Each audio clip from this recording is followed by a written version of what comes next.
안녕하세요. 엔지니어 TV입니다. 자, 현대차 CEO 베스트 데이를 했더라고요, 오늘. 자, 여기에서 몇 가지 다룰 건데, 배터리에 대해서도 다룰 거고, EREV부터 좀 먼저 해보겠습니다. 연장 거리, 주행 거리, Electrified Vehicle. 전기차입니다. 제가 보기에는. 전기차에 MG1이 아니고 엔진이 들어있어요. 근데 이 엔진은 배터리 충전용으로만 사용한다라는 겁니다. 원래 하이브리드 엔진은 그 일반 내연 엔진에 모터가 붙어 있거든요. 그래서 조금 더 복잡하고 제가 눈으로 봐도 만들기 쉽지 않은 그런 구조입니다. 그래서 이 하이브리드 기술이 꽤 난이도가 있다라고 알고 있습니다. 그 다음 진화 단계인데요. 자, 이게 참 재밌습니다. 재밌는데 여기 보면 충전 주유, 넉넉한 항속거리, 내연기관이, 그 다음에 EV는 주행감, 친환경성. 그러니까 충전 주유가 어렵고 항속거리가 짧다. EV가 배터리를 더 넣으면 될 것 같은데 넣기가 싫은 건가? 라는 생각이 듭니다. 다음 단계 보면 900km 이상이 가능하다라고 돼 있어요. 충전 스트레스 프리. 근데 이게 충전을 안 하는 게 아니고요. 병행입니다. 병행. PHV는 아니고요. PHV는 내연 엔진이 들어있거든요. 그게 없다라는 겁니다. 중요한 게. 엔진이 충전용으로만 사용돼. 이게 핵심입니다. EV, 그러니까 전기차죠. 결국 전기차에 뭐가 하나 달랑 붙어 있는 겁니다. 이게 역시 중요한데, 하여튼 그래서 주행거리가 늘어났다. 그래서 긴급 충전이 필요할 때, 충전소가 없다 이러면 주유로 해결이 가능하다라는 겁니다. 근데 충전이 문제가 없으면 주유할 필요는 없겠죠. 이게 좀 여러 가지 감성이 있는데, 그러니까 그냥 전기차를 가지고 있는 사람들은 조금 이해가 안 될 겁니다. 이게 왜 필요한지. 근데 하이브리드 감성 아니면 이럴 거면 그냥 내연차를 타지 왜 전기차를 타지, 뭐 이런 생각 들 수 있는데요.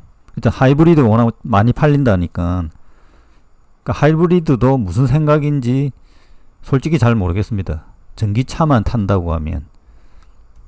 배터리 용량 최적화.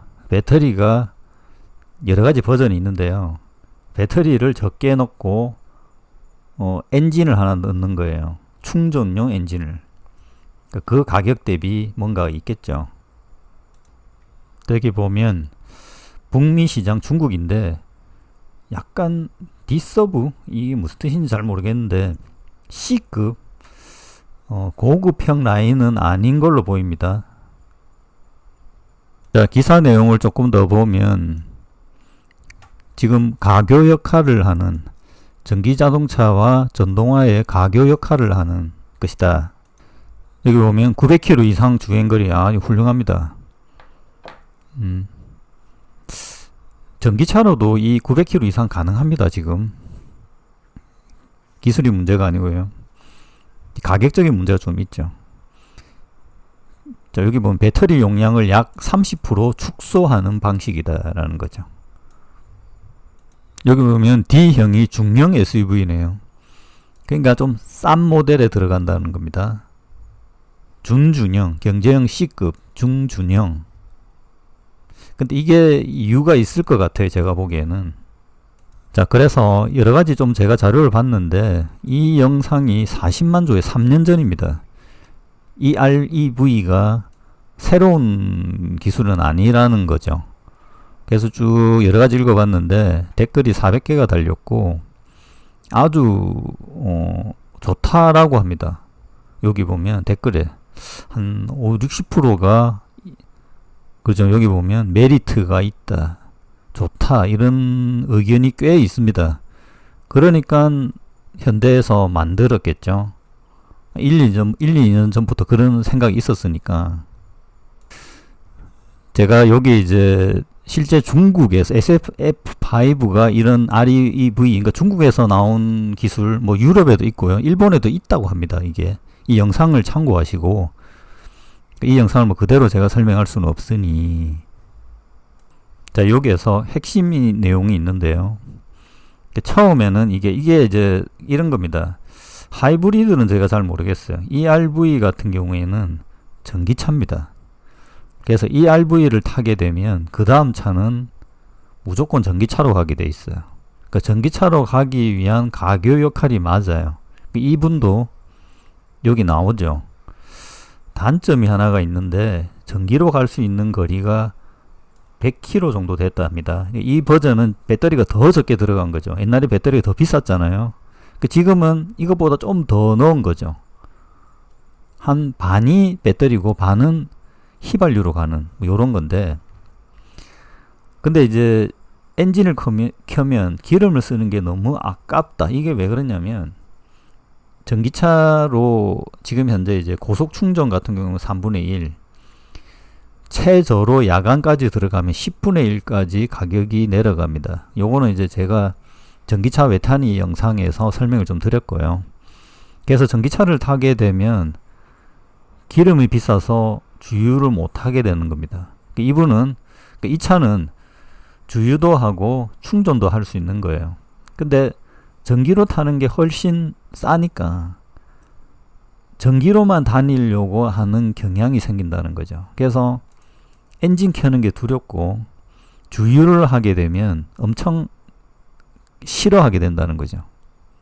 그러니까 결국 이렇게 되다 보면 결국 전기차로 가는 게 나았다라는 생각이 들죠. 이 2년 전입니다. 근데 장거리, 제가 몇 번 이야기 드렸지만 장거리 1년에 한 번, 두 번 정도 가는 경우 외에 출퇴근용에 막 1000km짜리 주행거리 대형 차를 끌고 다닐 필요가 있을까요? 근데 뭐 모델 Y, RWD 정도 되면 차가 작지 않은 크기입니다. 테슬라 크기가 작지 않아요. 결론이죠. 테슬라 살걸. 그러니까 요 내용이 2년 전의 내용인데 댓글이 안 달려있는 거 보니까 공감하지 못하는 거죠. 일반 사람들은. 자, 지금의 한국 상황이나 뭐 전기차 포비아로 보면 이 REV 잘 팔릴 것 같습니다. 그리고 바로 그 다음 차는 전기차로 넘어가지 않을까, 이렇게 예상을 해보는데요. 자, 이 영상입니다. 테슬라죠. 자, 다시 보시면, 자, 금방 이제 발전기 소리가 났는데 제가 일부러 소리를 줄입니다. 이게, 자, 그렇죠. 뒤에 발전기가 달려있죠. 테슬라 지금 오지로 가니까 충전할 데가 없으니 이렇게 해서 다니는 겁니다. 실제 주행하고 있다는 걸 보여주죠. 지금 이 REV라는 게 요겁니다. 요거 아무튼 그런 게 많더라고요. 보니까 그저 여기 캠핑카 여기 보면 발전기 3개를 가지고 다니면서 했던 내용. 자, 요거는 사실 24년 7월이기 때문에 밑에 댓글 보면 와, 하여튼 뭐 그렇습니다. 반응이. 자, 여러 사례들이 있는데 여기도 그렇죠. 발전기 와가지고 아마 뻗어서 이 충전해 주러 온 것 같아요. 그러니까 여기 보니까 내장형 발전기가 있다면 이런 문제가 없을 것이다. 이 REV죠. 이 전기차 멍청하다 뭐 그런 뜻인 것 같아요. 여기 보면 가스 발전기로 지금 방전이 돼가지고 해준 거예요. 누가 데려와가지고 가스 발전기로 이 충전을 한 겁니다. 한 뭐 10km, 20km만 가면 있다든 충전소까지 이동하기만 되니까. 자, 이런 차에 가장 최적화된 차가 하이브리드죠. 하이브리드 요 하재인데요. 최근에 나온 거예요. 뭐 하재가 이렇게 크지는 않겠죠. 배터리가 한 요 정도 사이즈예요. 그런데 꽤 화재 많이 난다라는 겁니다. 지금 보면 이 차주 같은 경우에는 차를 뽑자마자 화재가 난 것 같아요. 그래서 차를 환불해 줬다고 합니다. 자, 해외에도 보면 여기 이제 전기차 전문인데 하이브리드는 이 REV도 하이브리드 일종인데 요게 좀 문제가 있다는 겁니다. 약간 그냥 제가 보기에는 많이 팔릴 것 같아요. 근데 이제 전기차 제가 보는 영상들은 이제 전기차 쪽에 많이 본다라고 이제 설명을 해드리는 겁니다.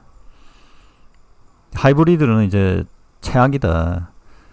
시스템이 복잡합니다. 그래서 보증기간 만료까지만 지속되도록 설계되어 있는데 차도 가격도 비슷합니다. 비싼 차도 많아요. 전기차보다. 단 주행거리가 길죠. 자, 수리도 잘 안되고 수리비가 비싸다. 또 연결돼서 여기 지금 이제 하이브리드 배터리거든요. 이게 이제 배터리 사이즈가 작아서 실제 만드는데 이 조립비가 많이 들어간다 하더라. 용량이 적은 데 비해서 이 배터리가 싸지는 않습니다. 그러니까 배터리 용량별로 가격이 올라가는 게 아니고요. 그래서 이제 테슬라가 배터리 사이즈를 키우려고 하는 거잖아요. 그러니까 작은 사이즈로 가면 갈수록 조립비가 많이 들어서 가격이 비싸집니다. 자, 이분은 하이브리드는 새로운 디젤 게이트다 라는 거죠. 복잡한 시스템에 서비스 비용이 너무 비싸고 지속 가능하지 않다. 그러니까 하이브리드 다음에 ERV, 그러니까 전동화로 가기 전까지 뭔가를 질질 끄는 겁니다. 근데 이거는 소비자의 문제도 있고 자동차 회사들의 문제도 있는 거죠. 사실은 그 두 개가 이제 맞닥뜨려 있는 거죠. 거기에 최적화가 지금 ERV로 선정이 된 겁니다. 여기를 보면 이렇죠. 차량이 서서 지금 석유통을 가져왔습니다. 여기 안에 발전기가 있겠죠. 근데 실제 발전기가 아니고 이렇게 되어 있는 거죠. 발전기가 아니고 안에 이게 테슬라 모듈입니다. 배터리를 가져와서 충전해주는. 그러니까 이게 이제 심리적으로 사람들은 아직 석유를 벗어나지 못했고 실제 안에는 배터리고 뭐 이런 걸 이야기하는 겁니다. 지금. 자, 전기차 관련된 자동차 화재들 뭐 여러 가지 통계들이 있는데 한국에서는 하이브리드가 뭐 화재가 안 난다는 통계도 있더라고요. 여기 지금 유사남이라고 이제 이분이 아시는 분은 아시겠지만 3프로에도 나오고 꽤 유명한데 원래 전공이 이게 소방 전문입니다. 그래서 이 전문가가 맞거든요. 이분이 이제 이야기한 자료에 보면 이것도 나온 지 2일 전이에요. 하도 한국에서 이제 전기차 문제가 많으니까 자기가 설명을 좀 한 겁니다. 미국에서 보면 하이브리드 차량이 가장 높은 화재 발생 빈도가 있다라는 겁니다. 이게 보면 배터리 팩이 내연기관과 인접해. 그러니까 화재가 크지는 않지만 전기차가 화재가 크죠. 발생하면. 근데 많이 발생하지는 않고 하이브리드가 가장 발생 빈도가 높다는 겁니다. 이유는 복잡해서 그렇습니다. 그리고 저도 이제 이전에 한번 보면 아이오닉 5 여기 화재 난 거를 제가 이제 이 영상을 한번 찍은 적이 있는데 이때 이게 보면 여기 이제 아이오닉이 부딪혀 가지고 여기 파란 불빛이 나와 가지고 이게 뭐지? 그렇게 했던 기억이 있거든요. 지금 여기 차 날라와 가지고 부딪힌 거거든요. 유명한 사진 요렇죠. 지금 부딪히잖아요. 이때 이제 저도 이제 많이 보고 요게 이제 냉각수가 뭐 색깔이 그래서 이렇게 뭐 냉각수가 터져서 냉각수에 불이 붙어서 그렇다 그런 현상이 나왔다라고 이렇게 돼 있는데 요게 이제 추가로 이제 알려졌던 게 이제 그때 알게 된 게 이 불법 개조를 한다는 거예요. 이 택시 운전사들이 결국 주행거리죠. 배터리를 오래 쓰기 위해서 불법 히트펌프를 개조해 발생한 사고다. 겨울에 발생한 전기차 화재들이 꽤 많다 라는 겁니다. 전기 택시를 불법 개조한다는 거죠. 이게 이 REV를 넣는 겁니다. 불법으로. 그러니까 휘발유를 통한 발전 장치를 넣으면 충전 시간을 줄여주는 거죠. 앞부분에 엔진이 존재하는 않아 무시동 히터를 설치한다. 여기 보면 석유나 등유를 연소시켜 가열해 자동차 내부를 난방하는 식이다. 그러니까 배터리 사용을 줄이는 거죠. 요것도 있고요. 충전기도 넣습니다. 이 사고가 많다는 거죠. 자, 아까 그 영상 댓글에 이런 게 있죠. 2년 전이죠. 독일에서는 심지어 모델 3 프롱크에 발전기라 기름 탱크 설치해주는 업체도 있고 이를 최신 기술이라 홍보합니다. 요거죠. 이게 EREV입니다. 이거를 자동차 업체에서 깔끔하게 해주는 거예요. 자, 결론 이런 거죠. 아까 이제 발전기 보시면 이런 거죠. 발전기는 이 정도 사이즈, 그러니까 자동차에 들어가면 더 작게 만들어서 그 다음에 그 연료 탱크가 들어가죠. 전기차 내부에 여유가 있으니까 연료 탱크 넣고 이 발전기 놓고 플러그에 연결하면 되는 겁니다. EREV. 그러니까 배터리가 보통 1000만원이라고 보면 30%를 줄이면 300만원을 줄이고 이걸 넣는 거죠. 한 100만원 정도 들어갈 것 같아요. 200만원을 세이브하게 됩니다. 자, EREV 저는 성공할 것 같습니다. 할 것 같은데 하여튼 재미로 전기차를 탄 사람들은 이해를 못하는 그런 상황이지 않을까 생각합니다. 마치겠습니다.